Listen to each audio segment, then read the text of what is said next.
Thomas the Tank Engine's blue paint sparkled in the sunshine as he puffed happily along his branch line with Annie and Clarabelle.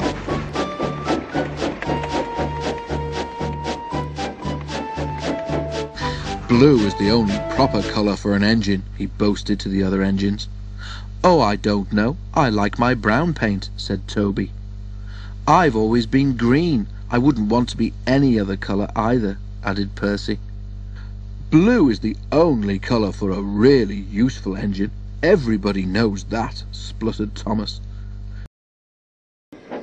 Percy said no more. He just grinned at Toby and winked. Each day, Percy brings a truck full of coal from the junction for the coal merchants at Farquhar. Next morning, Thomas was resting when Percy arrived. Be careful in this siding, Percy, warned Thomas, as Percy pushed the trucks along the line beside him. These buffers aren't very safe. He got no further. As one of the coal trucks passed Thomas, the catch on its door burst open. With a rumble and a crash, an avalanche of coal poured out and piled up around Thomas's wheels. A thick cloud of coal dust arose all around him. "A tissue!" spluttered Thomas. "Help, I'm choking! Get me out!"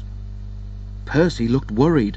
Then, as the dust settled, he looked at Thomas and began to laugh. Thomas's smart blue paint was black from smokebox to bunker. "Ha ha ha!" chuckled Percy. "You don't look really useful now. You should see yourself. You look really disgraceful."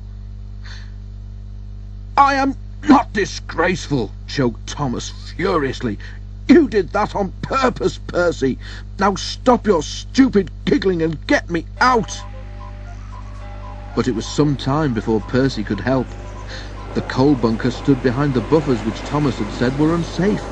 It was only when the coal was shoveled into the bunker that Thomas could be moved. Poor Thomas was filthy. "You're not fit to be seen," grumbled the cleaners. It took so long to clean Thomas that he wasn't ready in time for his next train, and Toby had to take Annie and Clarabelle with Henrietta. The cleaners were tired and dirty when they had finished. Thomas was grumpy in the shed that night. Toby thought it was a great joke, but Percy was annoyed with Thomas for thinking that he'd made his paint black on purpose. "Who'd have thought it?" Percy remarked. "Fancy a really useful blue engine like Thomas becoming a disgrace to the Fat Controller's Railway." "You wait, Percy," replied Thomas crossly. "One day you'll laugh on the other side of your smoke box." "Pooh," rejoined Percy. "I wouldn't have missed all that fun for anything." The feud worsened as time went on. Thomas thought Percy had coal-dusted him deliberately, and Percy was cross with Thomas for thinking so. 2 days later, Thomas was at the platform when Percy brought his trucks from the junction. Percy arranged them and ran into a siding for a drink before Thomas's train left. The water column stood at the end of the siding with the faulty buffers. As Percy tried to stop, he heard a cracking sound, and to his horror found that he couldn't.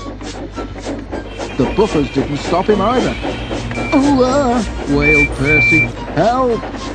The buffers broke, and Percy ran into the coal bunker with a thud. Coal flew everywhere, and when the dust had settled, Percy had disappeared beneath a thick black cloak. Thomas watched from the platform. As the crash died away, the signal arm dropped, and Thomas moved off, laughing as he went. Percy was furious, and he spent the rest of the day wondering how to pay Thomas out.